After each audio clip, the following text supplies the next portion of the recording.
एवं आज इस सत्संग में उपस्थित ठाकुर जी के पुत्र पांधरी कर्मीगण, इष्टोपरांत दादा माताएं, सभी को यथावत स्थान पर मेरा आनंदित जय गुरु प्रणाम और ढेर सारा प्यार।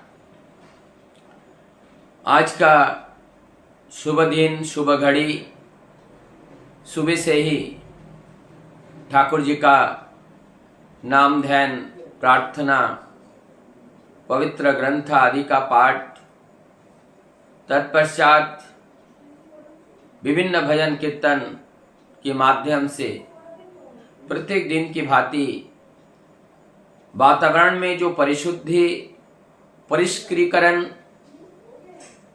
एक शांत, शीतल, मधुर वातावरण का जो सृजन होता है, वो उसी ही परिस्थिति में हम लोग पहुंच चुके हैं। अभी अभी हम लोगों ने देवघर के उस दिव्य लीला, दिव्य छटा सत्संग का जो स्थापना लिखित रूप से जो रजिस्ट्रेशन था, उस का 100 वर्ष पूर्ति के उपलक्ष्य पर, शतवर्ष की पर जो भव्य, दिव्य, अकल्पनीय जो एक परिदृश्य अलौकिक छटा का प्रस्तुतिकरण देवघर में किया गया, और जिन पल का साक्षी बनने का सौभाग्य मिला, चाहे वो घर बैठकर हो, चाहे वहां पर उपस्थित होकर हो, वास्तव में ये स्मरणीय है, चिरस्मरणीय है। इस तरह का एक जीवंत घटना जो पुनर्जीवित, पुनरावृत्ति किया गया उस समय, वो 1888 का जो आविर्भाव बेला का याद, और आज प्रभु का उस आगमन की शंखनाद संपूर्ण जगत में बिखर रहा है।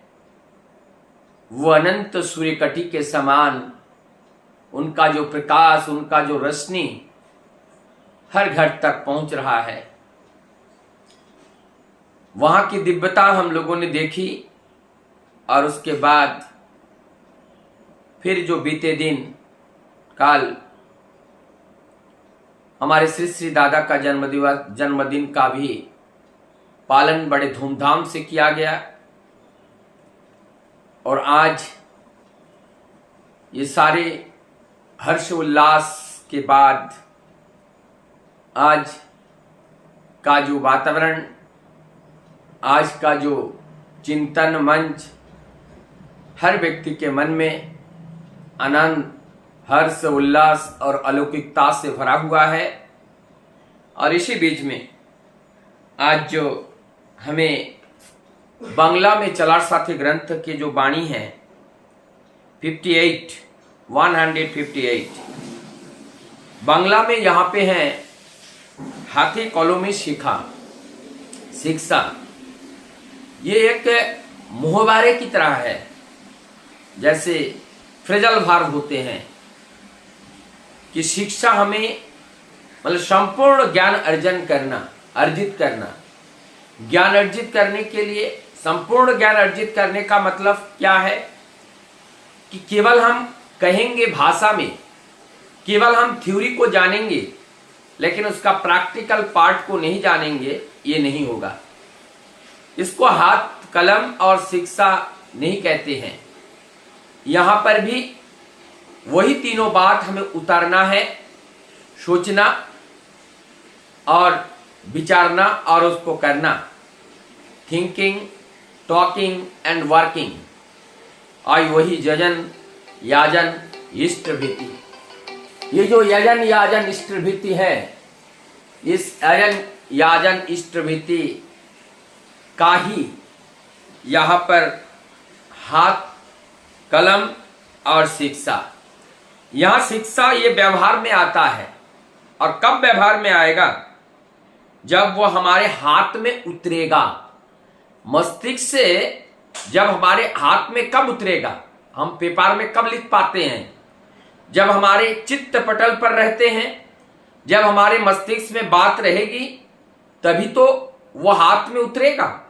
और जब हाथ में उतरेगा, हाथ से वो कलम में उतरेगा और कलम से वो कॉपी में उतरेगा। जब ये कलम में उतरेगा तब जाकर के हम कॉपी में लिखेंगे और तब जाकर के उसमें हमें मार्क्स मिलेगा। और बोलते हैं तभी ये जो यहां तक हुआ और उसके बाद उसको हम व्यवहार में लाएंगे। उसको जब हम, तो क्या हुआ? पहले हमने उसको जाना, सीखा, विचार किया, चिंतन किया, मानस पटल पर उनको लाया, फिर उनको हमारे हाथ को निर्देश दिए मोटर नार्व ने, और उसके बाद कॉपी में उसको लिखा गया। और उसे कॉपी में उसको लिखा गया, और जब कॉपी में लिखा गया, कॉपी में जब लिखा गया और कॉपी में लिख करके, कॉपी में लिखा और फिर उसको ऐसा किया, और ऐसे करने से फिर जो है हमारी ये जो शिक्षा तब जाकर के पूरी हुई। तो इस बात को, इस वाणी को किस तरह से यहां पर चिंतन किया गया? बांग्ला में है, यदि सत्यई शिक्षित होते चाहो, हाथे कलमे करा के अवलंबन करो। तो वो हमें अवलंबन करना पड़ेगा हाथ में और कलम में। इस बात को कहा जाता है, यदि कोई बच्चा अपने अच्छे नंबर लाना चाहे, अच्छे नंबर लाने के लिए, अच्छे मार्क्स लाने के लिए, अच्छे स्टूडेंट्स बनने के लिए उन्हें क्या करना पड़ेगा? चुपचाप खाली पढ़ने से काम नहीं होते हैं। उसको अध्ययन करने के बाद उनसे, मुंह से, उनको हाथ से उनको लिखना पड़ता है। और जब तक हम उनको लिखेंगे नहीं, तब तक जो है हमारी वो ज्ञान संपूर्णता प्राप्त नहीं करेगी। और लिखने के बाद फिर वो जो शिक्षा है, वो जो हमारी, उसको हमें अवलंबन करना है। अवलंबन करना जिस तरह से हमें कहते हैं, जो आदर्श को जीवन में अवलंबन करना है। तो ये जो अवलंबी है, इस अवलंबी को जब हम अवलंबन करते हैं, तब हम किसी ज्ञान को, किसी विद्या को हम सीख पाते हैं, नहीं तो हम उसको सीख नहीं पाते हैं। तो हमें सीखने के लिए इसे अवलंबन करना पड़ेगा। और आगे आगे बता रहे हैं, আর এই করার উপর দাঁড়িয়েই उपपत्तिर अनुधावन करियो। ये जो करने के ऊपर, उपपत्ति माने जो थ्योरी है, जो सिद्धांत है, उस सिद्धांत का जो प्रिंसिपल है, उस सिद्धांत का हमें अनुधावन करना है, उसी का अनुपालन करना है। और तब कह रहे हैं, देखना जो ज्ञानी है उनको व्याकुफ होना नहीं पड़ेगा। तो यहां पर एक शब्द आता है कि पढ़े लिखे व्याकुफ। पढ़े लिखे व्याकुफ का अर्थ होते हैं, पढ़े लिखे व्याकुफ हैं, पढ़े लिखे मूर्ख हैं। पढ़े लिखे मूर्ख का अर्थ होते हैं कि हमने ज्ञान तो अर्जन किया, लिखाई पढ़ाई तो हमने किया, बड़े बड़े डिग्री तो हमने धारण किया, लेकिन जीवनीय धर्म को हम नहीं जानते हैं, जीवन चलना के पथ को हम नहीं जानते हैं। कौन सा चीज हमें अनुधावन करना चाहिए, कौन सा हमें अनुसरण करना चाहिए, कौन सा हमें अनुकरण करना चाहिए, इस बात के बारे में हमें बिल्कुल भी कोई नॉलेज नहीं है। ठाकुर जी यहां पर बोलते हैं, ऐसी शिक्षा अंधा शिक्षा होते हैं। इस शिक्षा से कोई चीज फलित नहीं होते हैं। हम शिक्षा अर्जित करते हैं ताकि हमारे पथ चलने का पथ सहज हो, लेकिन हमने जिस ज्ञान को अर्जित किया और उसको अपने कार्य में हमने परिणत नहीं कर पाया, तो वो शिक्षा नहीं होती है। यहां पर ये जो बंगला में हाथे कलम में, हाथ और कलम, हाथ में क्या है? ये हाथ है और ये कलम। इस कलम का भी अनेकों व्याख्या किया गया है। कलम, पहले जो कलम हुआ करता था उस कलम में जो बांस की, जो उनके पास से जो पतली पतली जो बांसें निकलती हैं, उसको काट करके नुकीला बना करके स्याही के अंदर डुबो करके उसको लिखा जाता था। तो यहां पे भी ये कॉलमस कहते हैं, इसको कॉलमस भी कहते हैं। और ये जो कलम, इस कलम, ये उर्दू भाषा में भी इसे लेखनी, इसको कलम कहते हैं। और इसे शुद्ध जो बांग्ला है उसको लेखनी, चाहे वो हिंदी है, उसको लेखनी कहा जाता है। तो यहां पर ये कलमस है, जो कलम है, वो जो कलम का मतलब छड़ी है, यहाँ पे छड़ी से भी है। तो हाथ से वो जो छड़ी जिससे हमने निर्माण किया, इसलिए कहते हैं प्रैक्टिकल उसे ज्ञान को हम अर्जित किया और उसके बाद हमने उसे अपने जीवन से उस कार्य को हमने किया, उस देह से हमने किया। जब केवल हम सीख करके रख देंगे मस्तिष्क में और उसको हमें हाथ पैर में उतारेंगे नहीं, तब जो है वो कार्य संपादन नहीं होगा, वो शिक्षा भी संपादन नहीं होगा। तो शिक्षा को परिपूर्ण करने के लिए हमारी व्यावहारिक जीवन में उनको लाना पड़ेगा। यहां पर आगे क्या कहा है, इस वाणी को हिंदी में लिखा गया, इसको कहते हैं व्यावहारिक शिक्षा। हाथे कॉलों में शिक्षा का अर्थ है व्यावहारिक शिक्षा, किस तरह से हम अपने व्यवहार में लाए। यहां पर इसको किस तरह से बताया गया, यदि वस्तुतः शिक्षित होना चाहते हो तो व्यावहारिक कर्म को अवलंबन करो। व्यावहारिक कर्म का हमें अवलंबन करना पड़ेगा। व्यावहारिक कर्म क्या है, सुबह से शाम तक हमारे जीवन चलाने के लिए जिस जिस कार्यों को करना पड़ता है, जिस जिस कार्यों को करना पड़ता है, वो सारे कार्य ही हमारा व्यावहारिक कार्य हैं और उसी को ही जीवन में हमें अवलंबन करना है।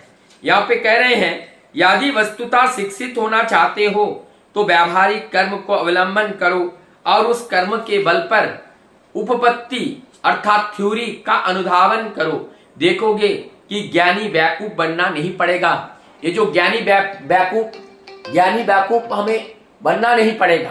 ज्ञानी बेवकूफ बनने से बचना अगर हम चाहते हैं तो हमें जरूरत है कि उसको हमें जीवन में अवलंबन करना, उसको धारण करना, और धारण करके व्यावहारिक जीवन में उस ज्ञान को जब हम उतारते हैं तभी वास्तव में शिक्षा का सही अर्थ, सही मर्यादा हम उनको देते हैं। हमारे पास ज्ञान है, बुद्धि है, लेकिन वो व्यवहार में नहीं आ रहा है। ना तो हम उस सही ज्ञान को हमारी माता पिता गुरु गुरुजनों के साथ, परिजनों के साथ, परिवेश के साथ, उस परिस्थिति के अनुरूप हम अपने को इस्तेमाल नहीं कर पा रहे हैं, तो वो विद्या व्यावहारिक ज्ञान पे काम नहीं आया। और जब तक विद्या व्यावहारिक ज्ञान में प्रयोजन नहीं होता है, व्यावहारिक ज्ञान में कार्य में नहीं आता है, तो वो विद्या का कोई अर्थ नहीं होता है। और उस विद्या को अपने कार्य में परिपूरित करने के लिए व्यावहारिक ज्ञान को निश्चित रूप से अवलंबन करना पड़ेगा। मुझे लगता है इस वाणी में इतना ही है कि किस तरह से ये हाथे कॉलों में शिक्षा, अर्थात इस विद्या को, इस ज्ञान को, इस संसार में जो भी ज्ञान, जो भी हम देखते हैं, हमारे जो शिक्षक, अनंत शिक्षक हैं, चाहे वो प्रकृति के पेड़ पौधे पशु पक्षी, उनको देख करके भी हम उस शिक्षा को प्राप्त कर सकते हैं। लेकिन खाली प्राप्त करने से नहीं होगा, पूर्णत्व की ओर नहीं जाएंगे। हमारी शिक्षा का पूर्णत्व तभी होगा जब इनको हम अपने चरित्र में, अपने व्यवहार में इनको उतारेंगे। तो व्यवहार में उतारने के लिए उनको सबसे पहले चिंतन और मस्तिष्क में धारण करना पड़ेगा। और जब जिस समय जिस बुद्धि ज्ञान का प्रयोजन हो, उस समय उसको उतार करके हमारे हाथ और पैर से वहां पर चलकर इस हाथ से उस कार्यों को करके, उसका निष्पादन करके, समाज में जिसकी जो प्रयोजन है उस प्रयोजनीयता को पूर्ण करके हमें सेवार्थी बनकर इस समाज में सेवा देना है।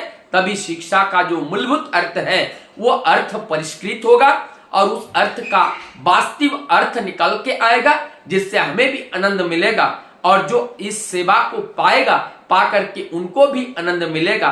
तभी इस शिक्षा की सार्थकता परिपूर्ण होगी, नहीं तो ये शिक्षा अनर्थ हो जाएगा, परम दयाल परम पुरुष इस धरती पर आते हैं, उस शिक्षा को अर्थ में बदलने के लिए, उसको कार्य में बदलने के लिए इस परम पुरुष का आविर्भाव होते हैं, क्योंकि वो पुरुषोत्तम और आचार्य और गुरु एकाधार में वो सब कुछ होते हैं। वो स्वयं करके ही हमें सिखाते हैं और उनको पाकर हम जीवन में उस अनुरूप बनने के लिए जो प्रभु प्रयास करते हैं, जो एक कदम आगे बढ़ाते हैं, प्रभु उनके लिए 10 कदम आगे बढ़ाते हैं। इससे अपना जीवन सुंदर होने के साथ साथ परिवार, समाज और राष्ट्र का जीवन भी सुंदर होता है। यही शिक्षा का उद्देश्य है, यही शिक्षा का अर्थ है और यही शिक्षा के अर्थ को हम सभी लोग प्राप्त करके परम पुरुष के उस उद्देश्य को परिपूर्ण के कार्य में हम सब कूद पड़ेंगे, तभी हमारा जीवन सार्थकता की ओर अग्रसर होगा। सबकी मंगल प्रार्थना परम दयाल के चरण